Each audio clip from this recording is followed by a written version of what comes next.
ሰላም የቻናሌ ቤተሰቦች እንዴት ናችሁ? ደህና ናችሁ ወይ? እኛ ነን አልሐምዱሊላህ። ዛሬ በአዲስ ቪዲዮ መጥቻለሁ። ዛሬ ይዤላችሁ የመጣሁት ቪዲዮ እንዴት አድርገን በቀላል ነገር ቤት ውስጥ ለፊታችን ተስማሚ የሆነ ክሬም የቫይታሚን ሲ ክሬም እንዴት እንደምናዘጋጅ ነው የማሳያችሁ። እጅግ በጣም ቆንጆ ነው። እንደምትወዱትም ተስፋ አደርጋለሁ። አሁን ቀጥታ ወደ አሰራሩ እሄዳለሁ። አሁን እዚህ ጋር አንድ ብርቱካን በደንብ አጥቤ አዘጋጅቻለሁ። እንደምታዩት የሚፈልገው ልጣጭ ነው ማለት ነው።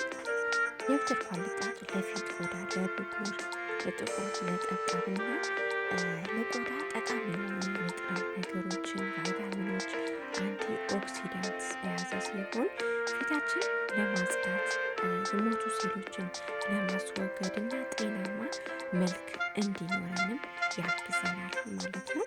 አሁን ያዘጋጀሁት የብርቱካን ልጣጭ ትንሽ ውሃ አደርግና በደንብ አድርጌ እፈጨዋለሁ።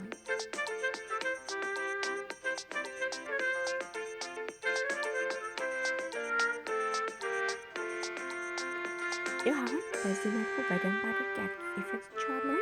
አሁን በስስ ጨርቅ ወይም በማጥለያ አጠለዋለሁ።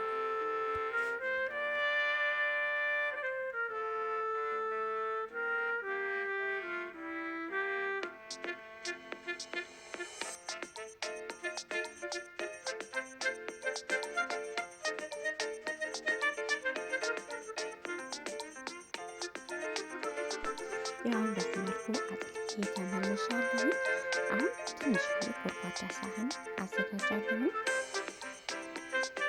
ይህኛው ደግሞ አልቬራ ጄል ነው። አልቬራ ጄል ስንጠቀም ሁሌ እንደምንለው ኦርጋኒክ የሆነ ነገር ብንጠቀም ቆንጆ ነው። ለፊታችን ስለሆነ ኦርጋኒክ የሆነ ነገር ስትገዙ ኦርጋኒክ መሆኑን አረጋግጣችሁ። አልቬራ የፊት ቆዳን በማጽዳትና በማደስ ላይ አስደናቂ ኃይል ያለው እንደ ምርጥ እርጥበት የሚያገለግል የቆዳ መጨማደድን ይቀንሳል። ብጉርን የማጥፋት አቅም አለው። ይህም ቆዳን የበለጠ ጤናማ ያደርግልናል ማለት ነው። አሁን እንደነገርኳችሁ አንድ የሾርባ ማንኪያ የሚሆን ማር አድርጌበታለሁ። አሁን ያዘጋጀሁት ደግሞ የብርቱካን ልጣጭ ጁሱ አድርጌ ክሬም እስከሚሆን በደንብ እመታዋለሁ። መጀመሪያ እንዳላ እናደርገውም ያየን የምንጨምረው ከዛ ክሬም እስከሚሆን በዚህ መልኩ ፈጭቼዋለሁ። እንደምታዩት በጣም ደስ የሚል ክሬም ነው የሆነው። ይሄ ከኬሚካል ነፃ የሆነ እቤት ውስጥ በቀላል ነገር እንደዚህ አዘጋጅተን መሞከር እንችላለን። ውድ ቤተሰቦቼ አሁን ይኸው በትንሽ እቃ ወይም ክሬም ያለቀበት እቃ ላይ አድርገን ለአንድ ሳምንት መጠቀም እንችላለን። እጃችን፣ ፊታችን እንዲሁም ሰውነታችንን መቀባት የምንችለው ክሬም ነው። ትወዱታላችሁ፣ ሰርታችሁ ሞክሩት።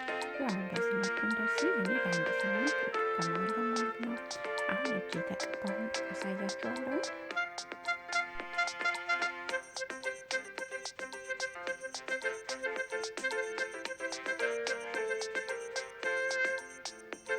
በዚህ መልኩ እጃችሁ እንዳይነጠፋችሁ ፊታችሁ፣ ሰውነታችሁን ተቀባችሁ ማደር መዋል ትችላላችሁ። ምንም አይነት ኢፌክት የለውም። አልቬራውም የፊት ወይም የሰውነት ተብሎ ስለተዘጋጀ ምንም ነገር የሚያመጣ ነገር የለም። ግን አንብባችሁ ግዙትኝ። እንደምትወዱት ተስፋ አደርጋለሁኝ። የዛሬ ቪዲዮ ይሄንን ይመስል ነበር። በሌላ ቪዲዮ እስከምንገናኝ በያላችሁበት ሰላማችሁ ይብዛልኝ እና ወደ ቻናል ቤተሰቦች ለራማት ደግሞ አዲስ የሆናችሁ ሰብስክራይብ፣ ላይክ፣ ሼር በማድረግ አበረታቱኝ። ሰላማችሁ ይብዛልኝ። ባባይ